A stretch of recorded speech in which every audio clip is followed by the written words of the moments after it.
شروع اللہ کا نام لے کر جو بڑا مہربان نہایت رحم والا ہے۔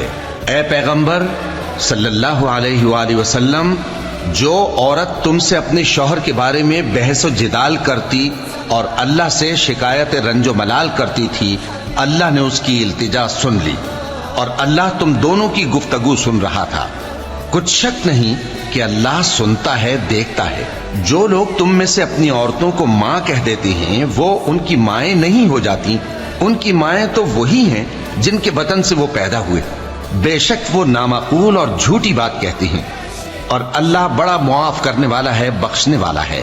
اور جو لوگ اپنی بیویوں کو ماں کہہ بیٹھیں پھر اپنے قول سے رجوع کر لیں تو ان کو قربت سے پہلے ایک غلام آزاد کرنا ضرور ہے۔ مومنو، اس حکم سے تم کو نصیحت کی جاتی ہے اور جو کچھ تم کرتے ہو اللہ اس سے خبردار ہے۔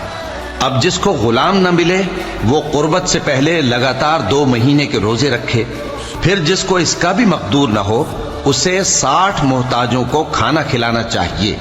یہ حکم اس لیے ہے کہ تم اللہ اور اس کے رسول کے فرما بردار ہو جاؤ، اور یہ اللہ کی حدیں ہیں، اور نہ ماننے والوں کے لیے درد دینے والا عذاب ہے۔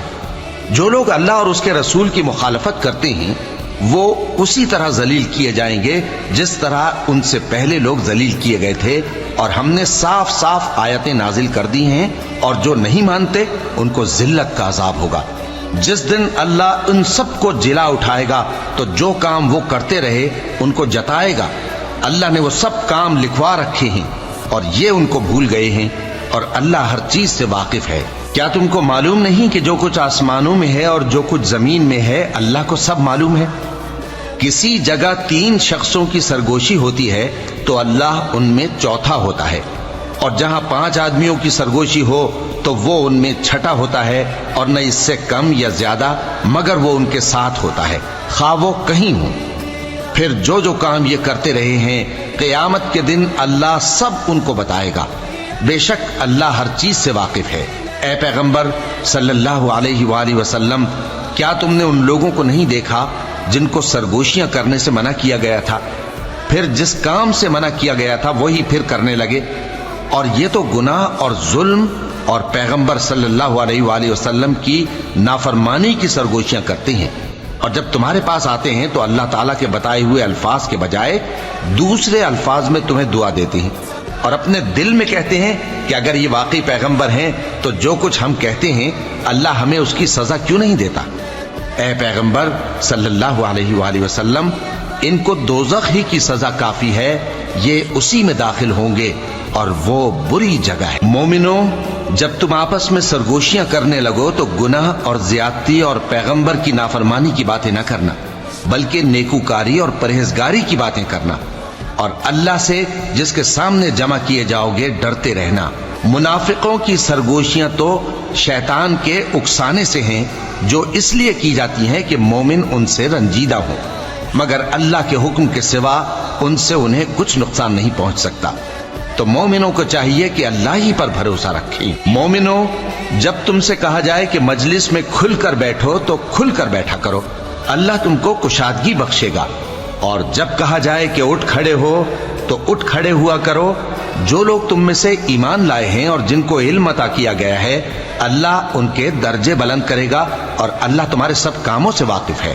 مومنوں، جب تم پیغمبر کے کان میں کوئی بات کہو تو بات کہنے سے پہلے مساکین کو کچھ خیرات کر دیا کرو، یہ تمہارے لیے بہت بہتر اور پاکیزگی کی بات ہے، اور اگر خیرات تم کو میسر نہ آئے تو اللہ بخشنے والا مہربان ہے۔ کیا تم اس سے کہ پیغمبر کے کان میں کوئی بات کہنے سے پہلے خیرات کرو ڈر گئے؟ پھر جب تم نے ایسا نہ کیا اور اللہ نے تمہیں معاف کر دیا تو نماز قائم کرتے رہو اور زکوٰۃ دیتے رہو، اور اللہ اور اس کے رسول صلی اللہ علیہ وآلہ وسلم کی فرما برداری کرتے رہو، اور جو کچھ تم کرتے ہو اللہ اس سے خبردار ہے۔ بھلا تم نے ان لوگوں کو نہیں دیکھا جو ایسے لوگوں سے دوستی کرتے ہیں جن پر اللہ کا غضب ہوا؟ وہ نہ تم میں ہے نہ ان میں، اور جان بوجھ کر جھوٹی باتوں پر قسمیں کھاتے ہیں۔ اللہ نے ان کے لیے سخت عذاب تیار کر رکھا ہے۔ یہ جو کچھ کرتے ہیں یقیناً برا ہے۔ انہوں نے اپنی قسموں کو ڈھال بنا لیا ہے اور لوگوں کو اللہ کے رستے سے روک دیا ہے، سو ان کے لیے ذلت کا عذاب ہے۔ اللہ کے عذاب کے سامنے نہ تو ان کا مال ہی کچھ کام آئے گا اور نہ اولاد ہی کچھ فائدہ دے گی۔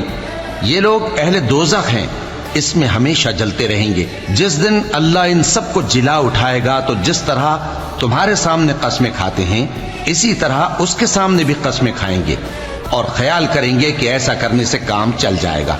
سنو، یہی تو ہیں جھوٹے۔ شیطان نے ان کو قابو میں کر لیا ہے اور اللہ کی یاد ان کو بھلا دی ہے۔ یہ لوگ شیطان کا ٹولہ ہیں، اور سن رکھو کہ شیطان کا ٹولہ ہی نقصان اٹھانے والا ہے۔ جو لوگ اللہ اور اس کے رسول صلی اللہ علیہ وآلہ وسلم کی مخالفت کرتے ہیں وہ نہایت ذلیل ہوں گے۔ اللہ نے یہ بات لکھ دی ہے کہ میں اور میرے پیغمبر ضرور غالب رہیں گے۔ بے شک اللہ زور آور ہے، صاحب اقتدار ہے۔ جو لوگ اللہ پر اور روز قیامت پر ایمان رکھتے ہیں تم ان کو اللہ اور اس کے رسول صلی اللہ علیہ وآلہ وسلم کے دشمنوں سے دوستی کرتے ہوئے نہ دیکھو گے، خواہ وہ ان کے باپ یا بیٹے یا بھائی یا خاندان ہی کے لوگ ہوں۔ یہ وہ لوگ ہیں جن کے دلوں میں اللہ نے ایمان کو نقش کر دیا ہے اور اپنے فیض سے ان کی مدد کی ہے، اور وہ ان کو بہشتوں میں جن کے نیچے نہریں بہہ رہی ہیں داخل کرے گا، جن میں وہ ہمیشہ رہیں گے۔ اللہ ان سے خوش اور وہ اللہ سے خوش۔ یہی لوگ اللہ کی جماعت والے ہیں۔ سن رکھو کہ اللہ کی جماعت والے ہی کامیاب ہوں گے۔